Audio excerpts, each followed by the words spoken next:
Just give us an Yeah, introduction. let's get started, and maybe we may have one or two people joining us. I don't expect a huge crowd today. Okay. We are recording. Okay, so as I said, we only got a few slides, but you want to put the first one up, Pastor? Sure.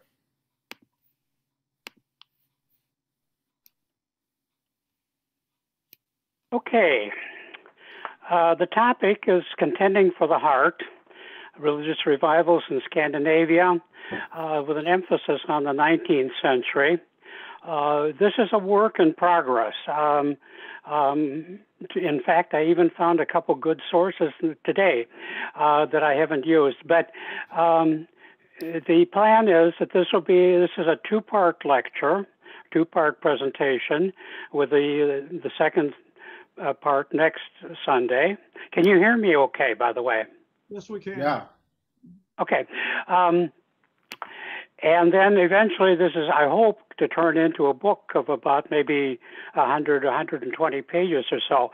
So there's going to be a lot more detail in the book than there is in the lecture.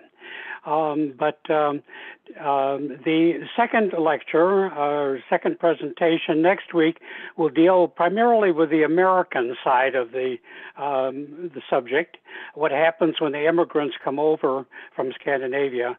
And today we're going to be talking mostly about events in Europe.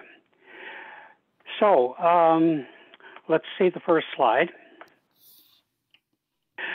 Okay, this is kind of a prologue to this whole discussion, but the question is, do religions have a life cycle? This is something that's been debated by historians and sociologists of religion and people in a field called the history of religion. And it appears that there are indeed life cycles in most religions, even though most of the religions we have around today have been around for at least 1,500 years, some of them 3,000 years. But nonetheless, there have been a number of religious movements that have come to great fruition under charismatic leadership and then lost their oomph, so to speak, and have simply died. And we think of many of the religions of the Greek and Roman period and also the Mesopotamian area. So it's not impossible for a religion to die, but usually when faced with a crisis that either it's die or do something else, they decide to do some reform. And that's what this is all about, really, is one aspect of reform. Now, I'm going to be using the words reform and revival and pietism all kind of interchangeably in this presentation. There might be fine distinctions between them, but I'll kind of be using them as having the same meaning. So anyway, let's begin by talking about pietism or revivalism in Scandinavia. So the next slide. One of the big debates among historians of this period and of this area has been how bad really was the religious situation in Scandinavia at the beginning of the 19th century. And those who were advocates of the pietistic revivalistic tradition say it was a hopeless mess, just as bad as you could possibly imagine. Whereas other historians have said, well, yes, there were lots of problems, but it wasn't quite that bad. So anyway, the truth is probably somewhere in the middle, but let's take a look at some of the issues. One of the odd issues here is the religiosity of the people. Now, I have to mention, and sort of back up a bit, I'm talking about Scandinavia, which I think we all know where that is. We're talking about essentially 6 countries: Denmark, Norway, Sweden, Finland, Estonia, and Latvia. I won't have much to say about the latter two countries, but the other four are very important. I won't be talking, there are other Scandinavian countries, Iceland, Greenland, and the Faroes. I won't be talking about those today. Anyway, the situation in Scandinavia was very different from the way we look at Scandinavia today. When we think of Scandinavia, we look at countries like Norway, which has the highest standard of living in the world, Finland, which has the highest educational or the best educational system in the world. And all of these countries are, any survey of the happiest countries in the world, the 5 Scandinavian countries seem to end up at the top.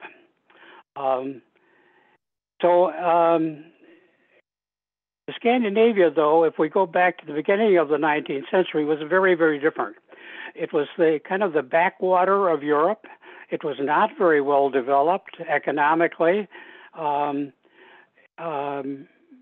Industrial Revolution really hadn't hit much of the country, possibly Copenhagen and a couple Swedish cities, but that was about it.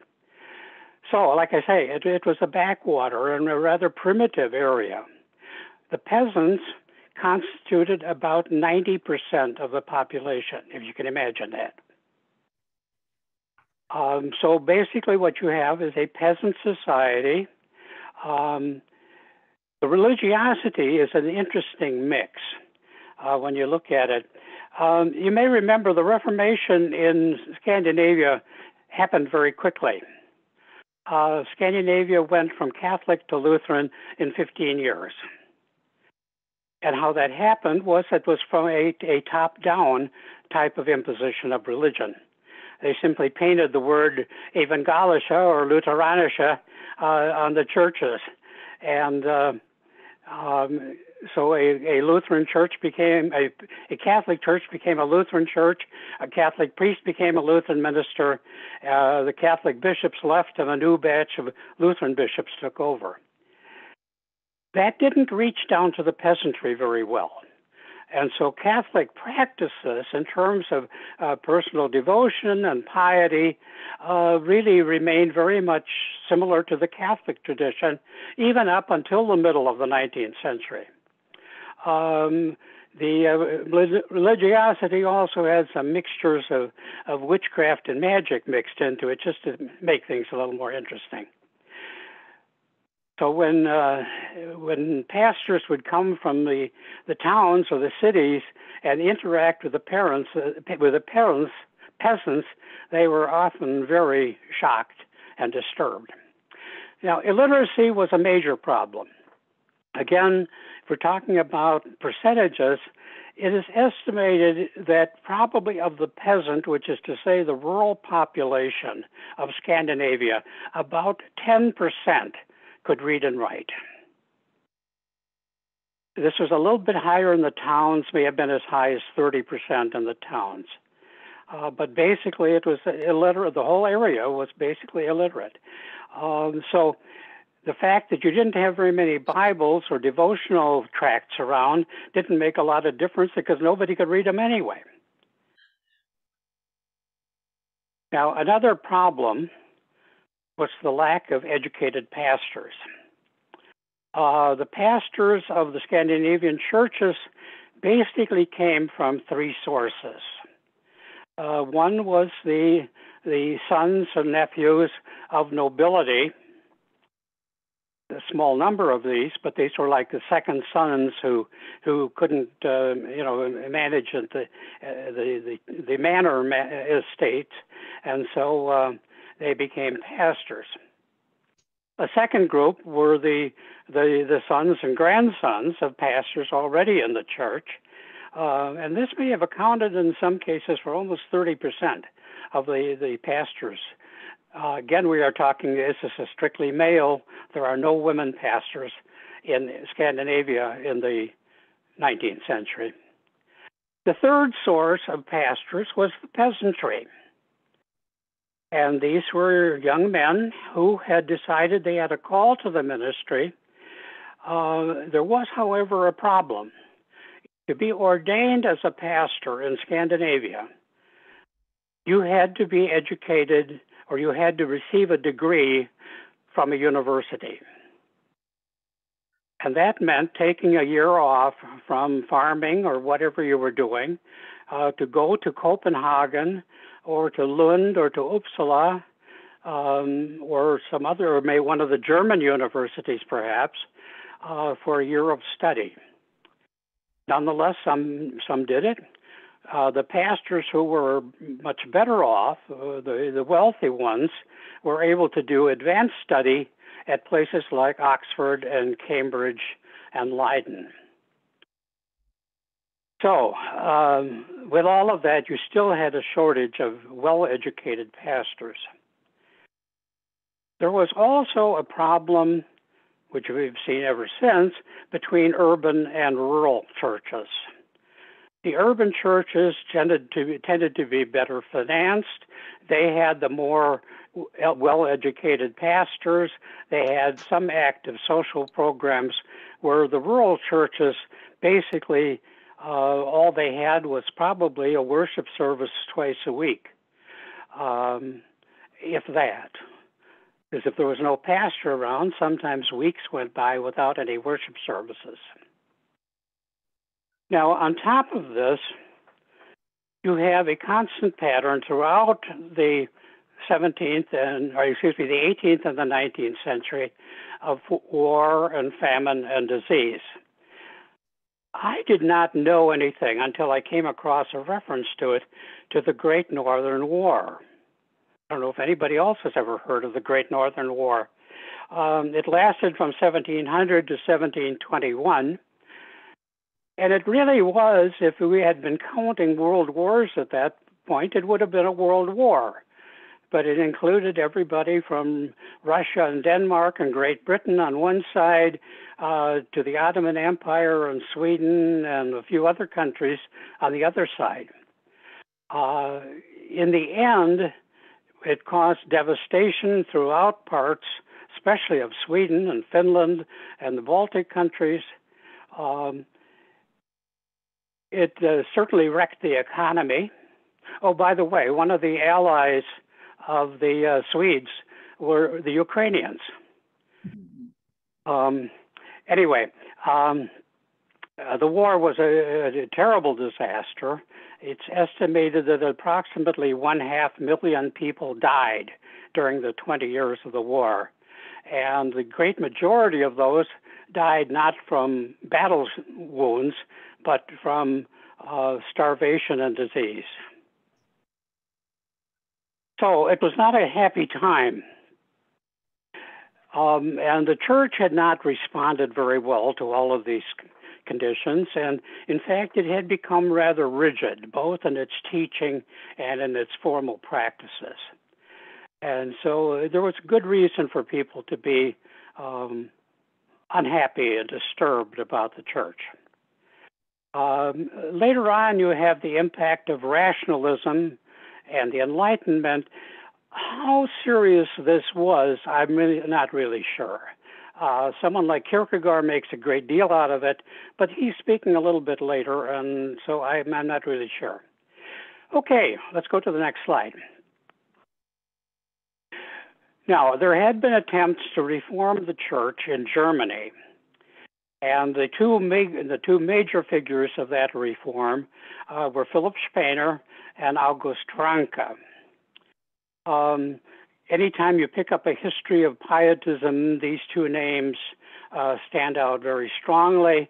They were both fairly original theologians, very active preachers, and especially in the case of Franke, organized a tremendous amount of social service organizations.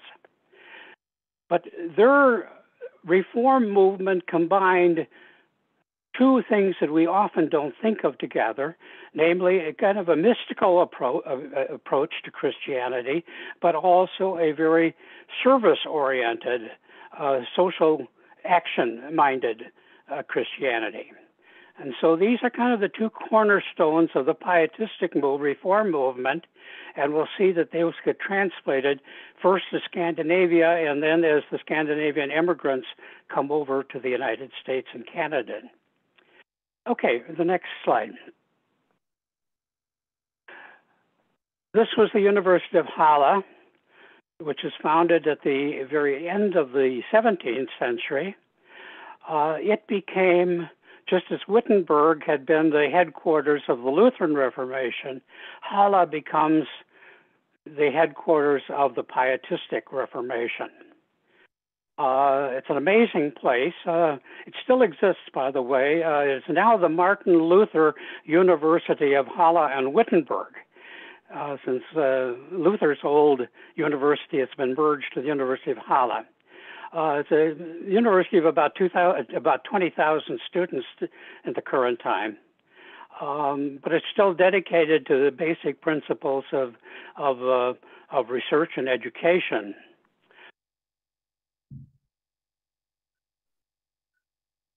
Halle becomes, as I said, kind of the center of the Pietistic Reformation, and its impact on the Protestant world is absolutely beyond calculation.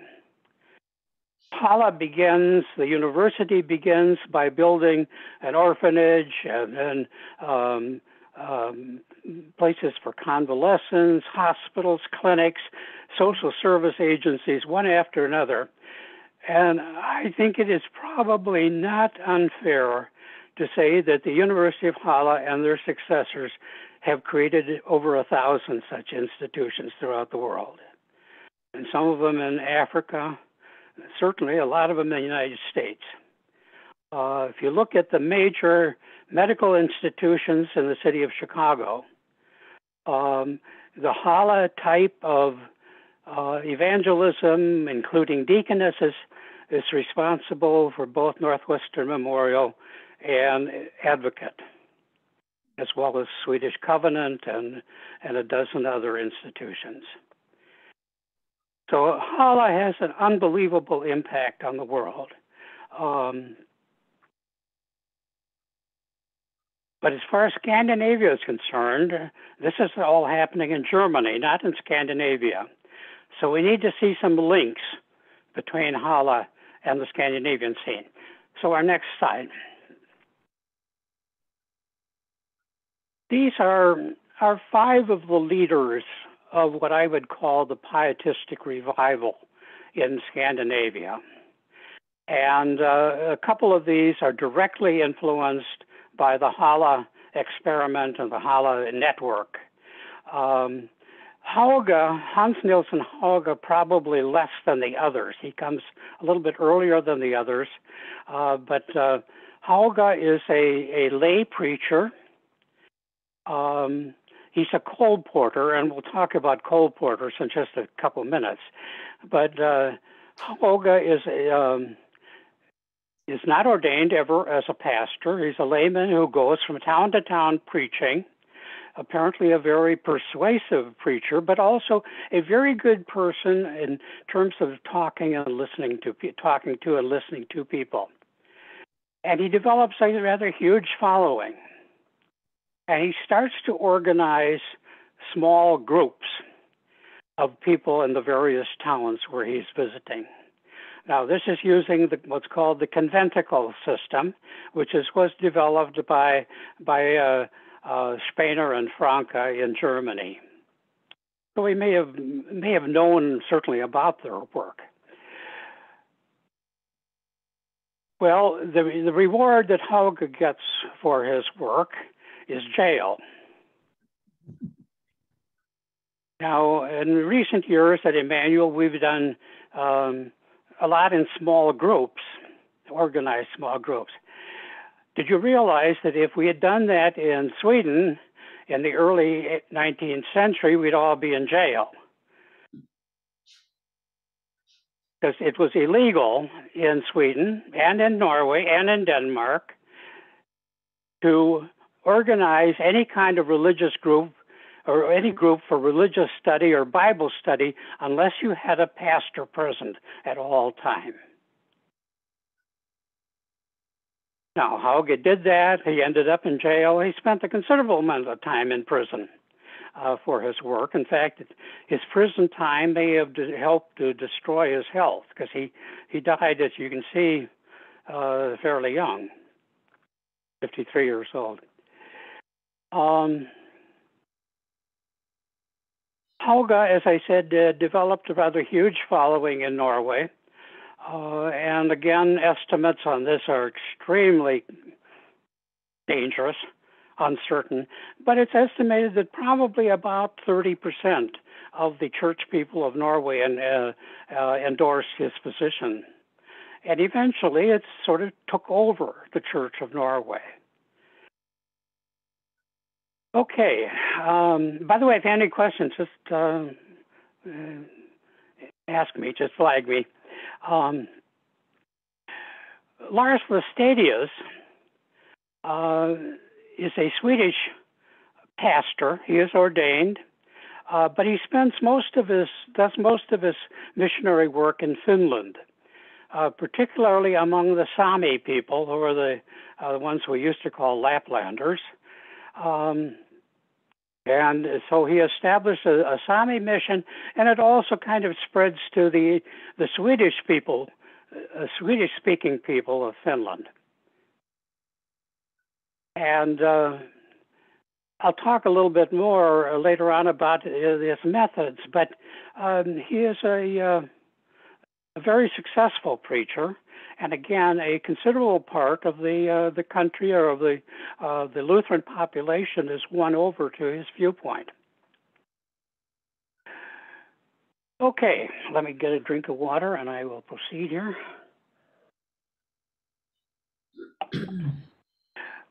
So, Richard, okay. You were talking about Hauge. Is that what often is just called the Haugies in here, kind of the vernacular in the United States, the Haugies? Well, his followers were called Haugianers. Okay. And so the Hauge Synod, which I'll talk about next week, is the American version of that. He's one of two people. Well, actually, all of these people have denominations named after them in one way or another. But Lestadius is the other one who has a couple of denominations in the United States named after him. But yeah, the Haugianers are a very interesting Norwegian Lutheran group, and they're part of the ELCA. Most of them. Now, as I said, Søren Kierkegaard kind of doesn't fit into this pattern as well as the others. He is not a preacher. The other four are noted preachers. He is a philosopher, a journalist, a writer, author of 20-some books, a social critic, and ardent critic of the Church of Denmark.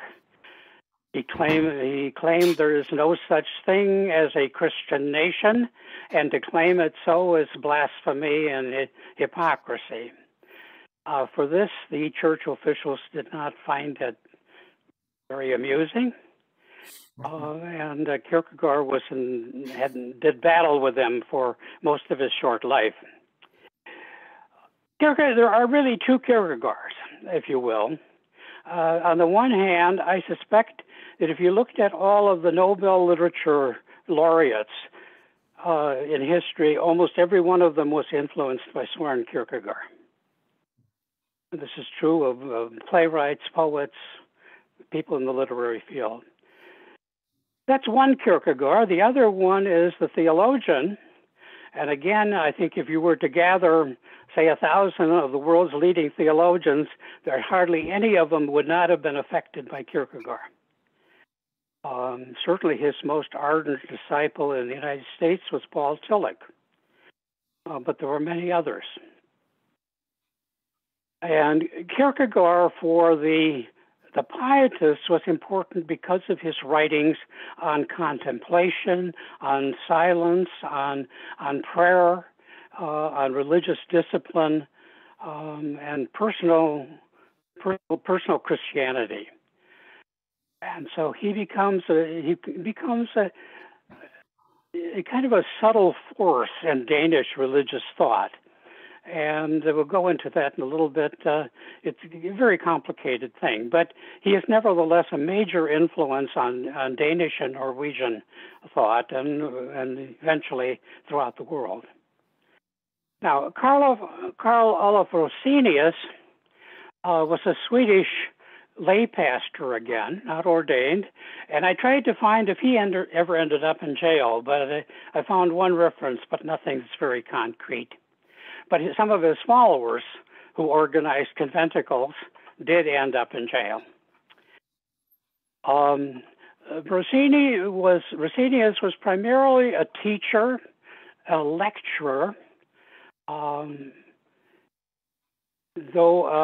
his founding of the journal Pietisten, the Pietist, was his major impact upon Swedish religion and Swedish society. He passed on the torch, so to speak, to Paul Waldenström, who then became the editor of Pietisten, and also who made a number of trips to the United States. And Waldenström, I hesitate to mention this, but it's the truth. Waldenström had a very negative impact upon Immanuel. His teaching and his followers resulted in, from what I've been able to determine, about 700 members leaving Immanuel during the 1870s and 1880s. And they went, and we'll talk about this more next week, but they went out to form the Covenant Church. Yeah. So in a sense, Immanuel is not only the mother of 23 Lutheran congregations, but also of the Covenant Church in one sense. It was not the only Lutheran church that had that kind of secession of the Covenanters. Certainly churches in Rockford and Minneapolis had the same experience. But Waldenström, again, is known as absolutely, from everybody's testimony, a tremendous preacher. I don't know. Despite the fact that he probably caused families to split and people to argue, he seems like a pretty good guy. From my estimation. But anyway, I'm looking at it from, 100 years ago. Okay, let's go to the next slide. Now, the revival and the pietistic Reformation, if you will, took a lot of different forms. And it varied a bit by country. So in Norway, for instance, we've seen Hauge and his followers, which eventually, I think, kind of overwhelmed the official church. I think it eventually just sort of gave up trying to fight the revival and then just pretty much accepted it. That's Norway. And again, Norway is a very sparsely settled country, very small population at this point. So it's kind of easy to overwhelm the church. I should say something about the politics. At the beginning of this period, Norway is part of Denmark.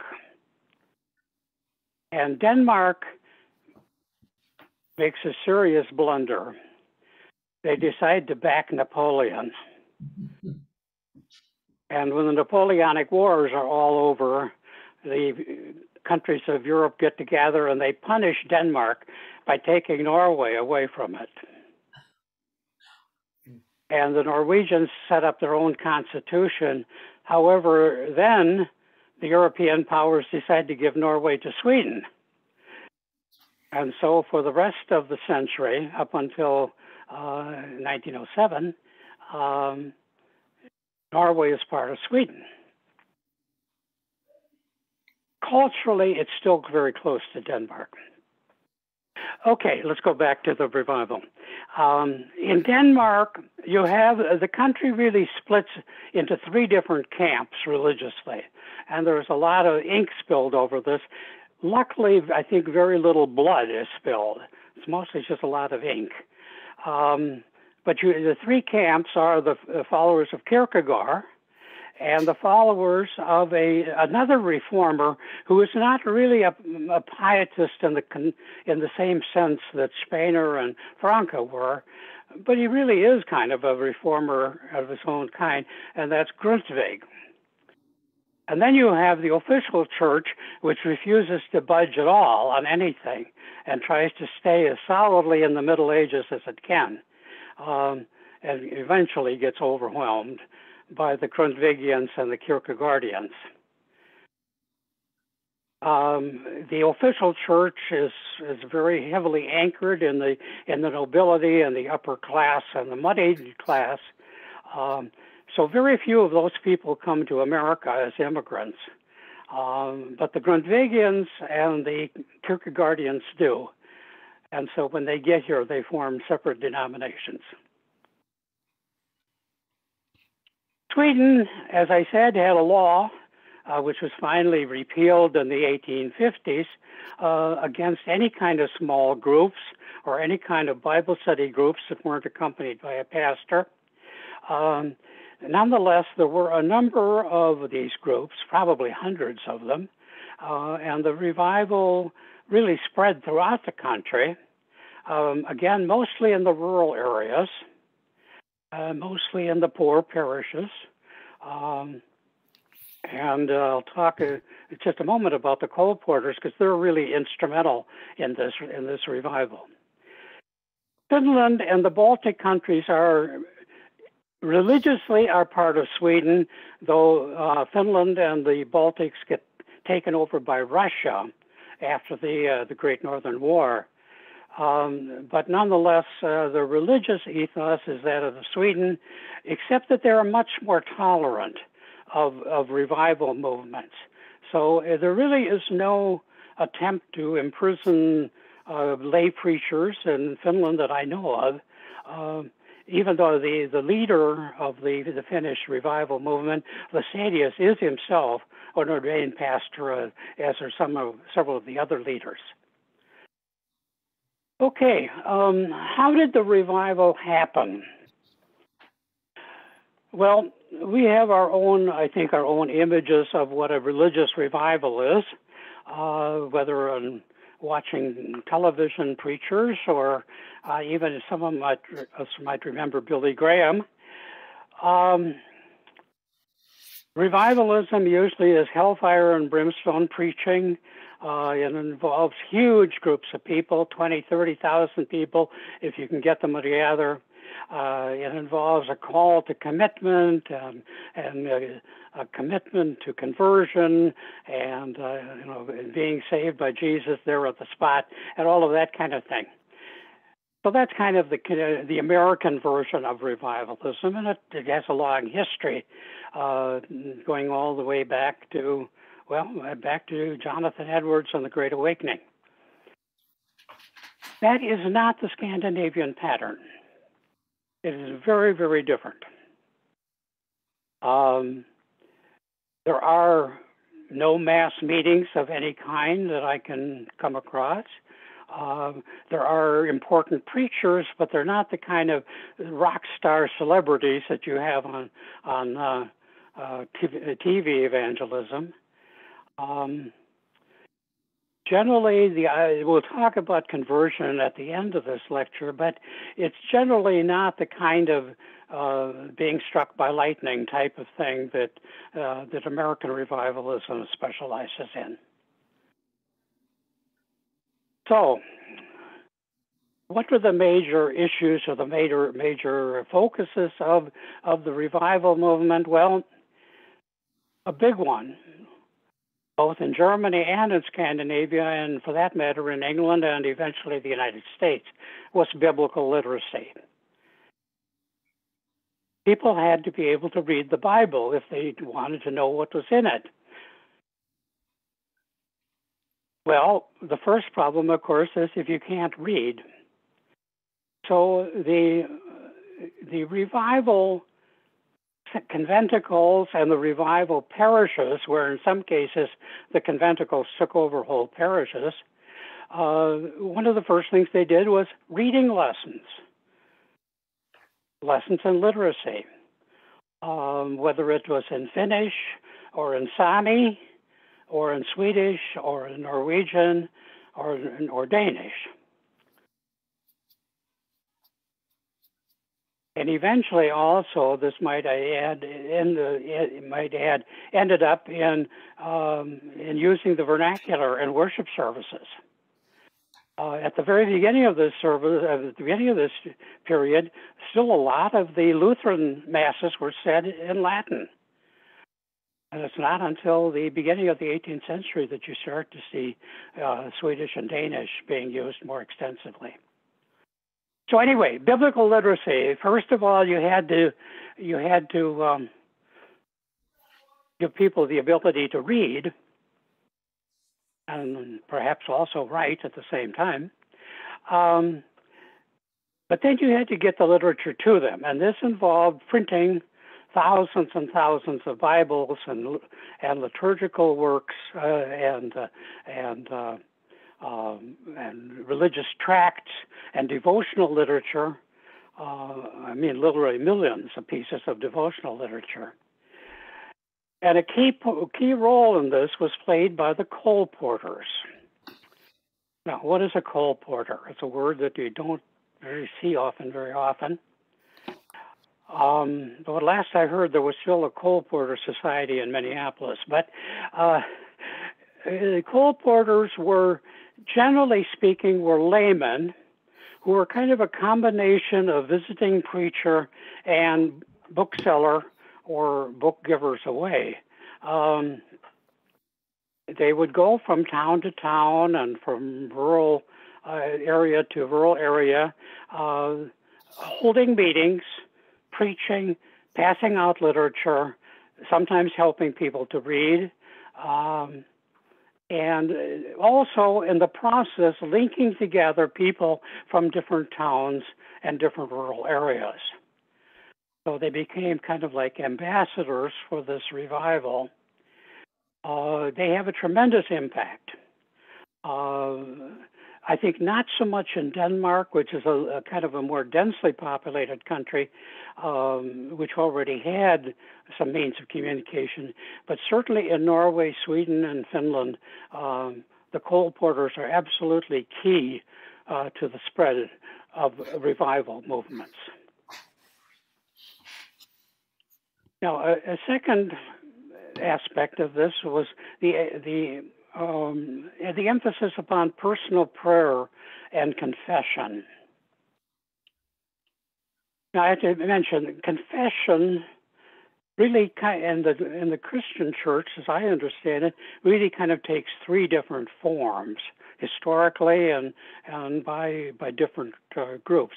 The traditional confession. Well, actually, one of the forms is the very familiar confessional booth that you still find in some Catholic churches.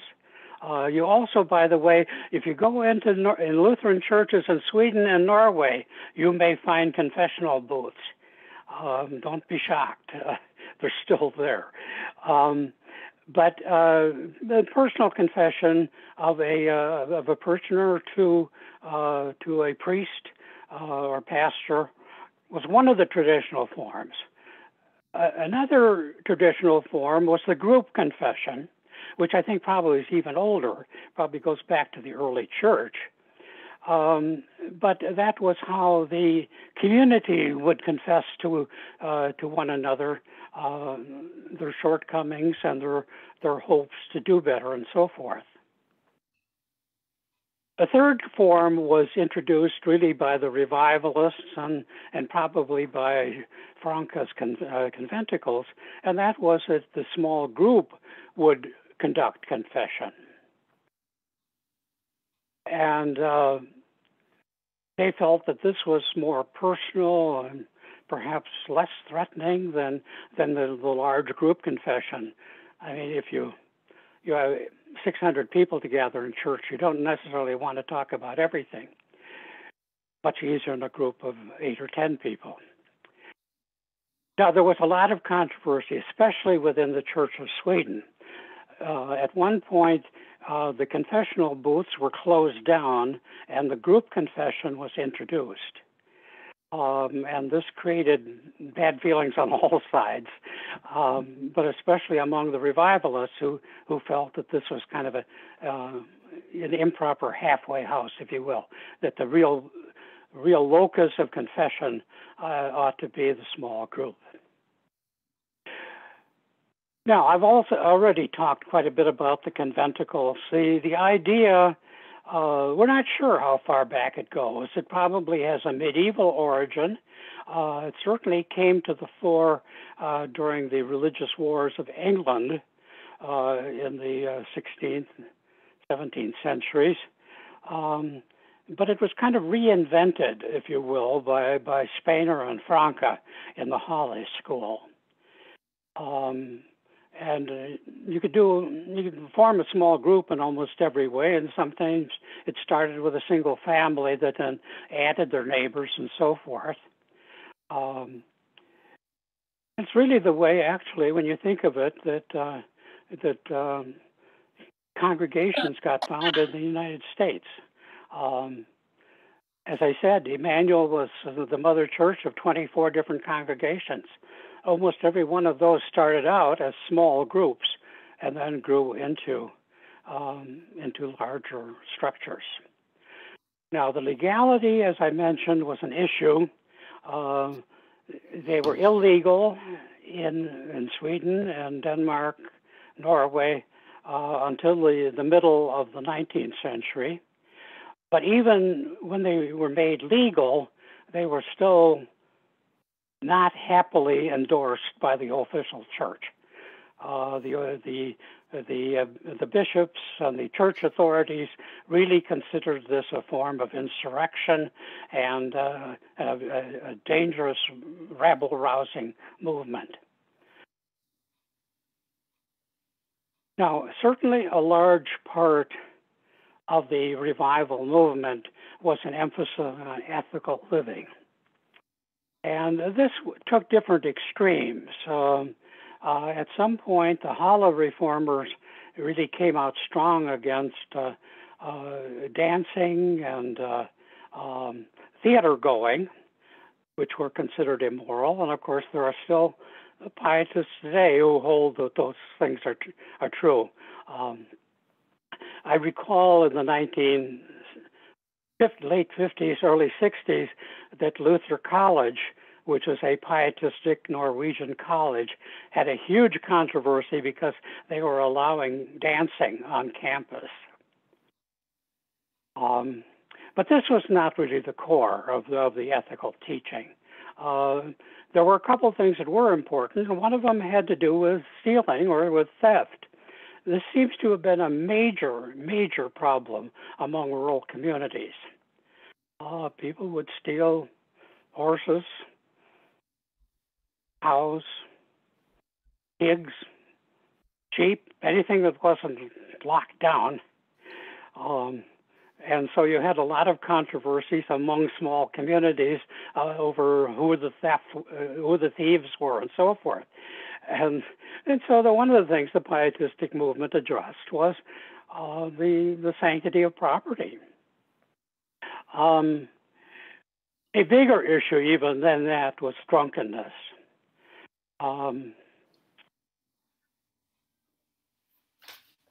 We don't have any good statistics on this at all, but according to the pietistic preachers, drunkenness was a major, major problem, leading to mental illness, to the breakdown of families, to the breakdown of communities. And so usually a movement to at least to limit drinking, if not to prohibit it, was part of the revivals. I think overall, the key element to the religious revivals was an emphasis not on formal religious practice or even liturgy, but on a heart-centered faith. And that is to say, a personal personal vision of one's role as a Christian and carrying that out. Now, within the pietistic and revival tradition, in Scandinavia, there was a considerable amount of dissension and disagreement, even between some of the people, some of the leaders of the pietistic movement. And that, again, was, is it a once-in-a-lifetime experience that you have the saving experience that you have been saved, or is it a kind of a gradual thing that you grow into? And I think next week I hope to have my friend Greg, who was with the Covenant Church, with us. Maybe he can address this. But I think even within some of the pietistic groups, this is still very much an issue. Is exactly what form does one's conversion or one's acceptance of the Christian faith take? I think even within Lutheranism, there have been discussions about that. There was one, I can get to this. Let's see if I can get to this. I wanted to read to you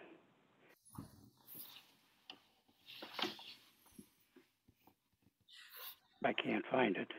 Richard? Yeah. When I went to Luther North, we could not dance. Right. And that Right. It was considered bodily contact between opposite sexes. It was what? Opposite sex. Yeah. Well, again, Luther North was originally founded, even though it had become a kind of a pan-Lutheran organization, right. It was founded by the Missouri Synod. Yes, definitely. And the Missouri Synod was extremely heavily influenced by Hala pietism. Yes. Yes. Probably the most, of the German churches, certainly the most pietistic, though there were others as well. And so I think, they would have taken the Hala command very literally. No dancing, no theater going, no drinking, smoking, ambiguous perhaps. But we had drinking. Okay, let me try again to find my little, here it is. We had I just wanted to read this to you. This is actually an act of the Parliament of England, though it really gets adopted by Sweden and Denmark, which means also Norway and Finland, during the late 18th century. This is from the early 17th century. This is quoting the canon law of England. Forasmuch as all conventicles and secret meetings of priests and ministers have ever been justly accounted very hateful to the state of the church wherein they live, we do ordain that no priests or ministers of the word of God, nor any other persons, shall meet together in any private house or elsewhere to consult upon any matter or course to be taken by them, or upon their motion or direction by any other, which may in any way tend to the impeaching or depraving of the doctrine of the Church of England or the Book of Common Prayer, or any part of the government or discipline now established in the Church of England, under pain of excommunication.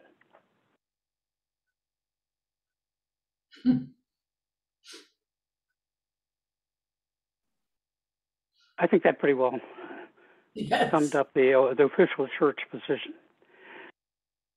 And like I say, it was that was the Church of England, but it also was adopted by a number of other churches in Germany and in Scandinavia.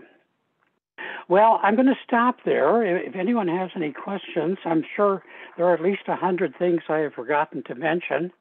But any questions on something? Richard, could I ask something about, because I think you said in 1790, 90% of the population in the Scandinavian countries lived on the farm. I'm not hearing you. You're not hearing me. Okay. I don't know. Okay. Well, I was wondering about, you said in 1790. Can you hear that? About what? In 1790. Yes. You said 90% of the population was still on the farm. Yes. Yeah. So that's not a heck of a lot different than what it was way back in Viking times, is it? I mean, those are poor areas. The farming in Norway and Sweden and maybe even Finland, not very good. That's going to lead to a lot of poverty, I would think. I don't know. Pastor, I couldn't hear quite all of that. He was saying that 90% of the population is on the farm, and that's the same ratio that goes all the way back into, you say, Viking times, Ken? Yeah. So there's a lot of poverty, is what I think Ken was remarking about. Yeah, well, again, the difference between that and Viking times is in the Viking period, almost 100% of the people. The only exception to the people that to the farmers were the fishermen. Mm-hmm. Probably the Viking boat builders and so forth. So, yeah, I mean, it had not changed significantly during the Middle Ages. Poverty was really, really bad. I think, again, statistics are really, really notorious for this period, but I think it's safe to say that 50% of the population lived right at the poverty line, which meant if it was a good year or good, if the crops were good or the fishing was good, they survived.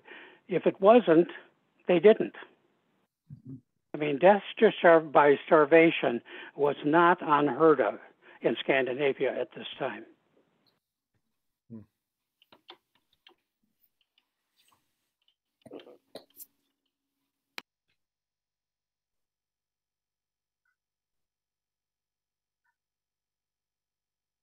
I think, Richard, going to Luther North and attending 4 years of Missouri Synod worship services, and then coming on Sunday to Immanuel and having High League and Sunday school, there was such a contrast. And yet we all had this label called Luther. And, we had Luther statues at Luther North and things like that, and we studied Luther, but it was such a division, the way we spread the word of God and the approach to individuals. I mean, I was not accepted at Luther North. I had to pay more tuition because I didn't believe in the right God, I guess. I don't know. There are a lot of different kinds of Lutherans. If you look today, we go all the way from the ELCA One of the things I just found today was a wonderful article in a journal that's published by the Evangelical Lutheran Synod. Now, if you don't know what the ELS is, it's the group that did not join in with the other Norwegians, that remained a separate denomination. It's ultra conservative. It's to the right of the Wisconsin Synod. Oh. Yeah, far more conservative than the Wisconsin Synod is. But it's a wonderful article published in their journal, which talks about the history of the Missouri Synod and Walther and his the impact of pietism. So pietism takes all different kinds of forms. A friend of mine who went to the LSTC tells about a parish in Nebraska where the pastor showed up with a chasuble and they kicked him out because their pastor was expected to wear a black suit and nothing more fancy than that. Whoa. What do you think they hope? What were they trying to accomplish by being out more pious than the others? So, I mean, just trying to avoid some of that drunkenness and trying to be upstanding in some way. Is it a reaction to the other social problems they were having? Well, I think so. I mean, it's a means of avoidance, but it's also a way when you're. I just watched a haunted house movie yesterday. If you're in a haunted house and you have a small group of people, you want to keep everybody close together and protect each other. And I think a lot of Lutherans, including those who left the ELCA recently, just feel like they're in a haunted house and they're endangered and they don't like the society we live in,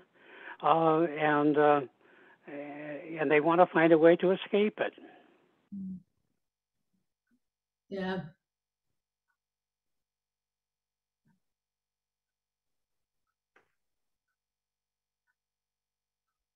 Now, the pietistic tradition, and we'll talk more about this next week, but, oops, it's almost 4 o'clock, I'm sorry. The pietistic tradition went through lots of different changes. And so you'll see in what became the Lutheran Church in America, a very different approach than what was part of the Missouri Synod or the American Lutheran Church. So there's all different sides to Luther. There's all different sides to pietism. And pietism at its best is open and embracing and forgiving, and pietism at its worst is negative and censorious and bitter.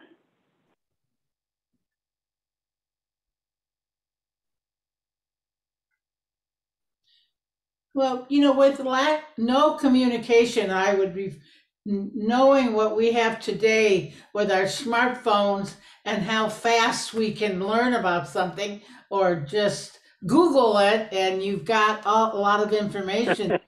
and I mean, even when the years that I was born, we didn't even have a TV. I mean, the communication was like by horse and buggy.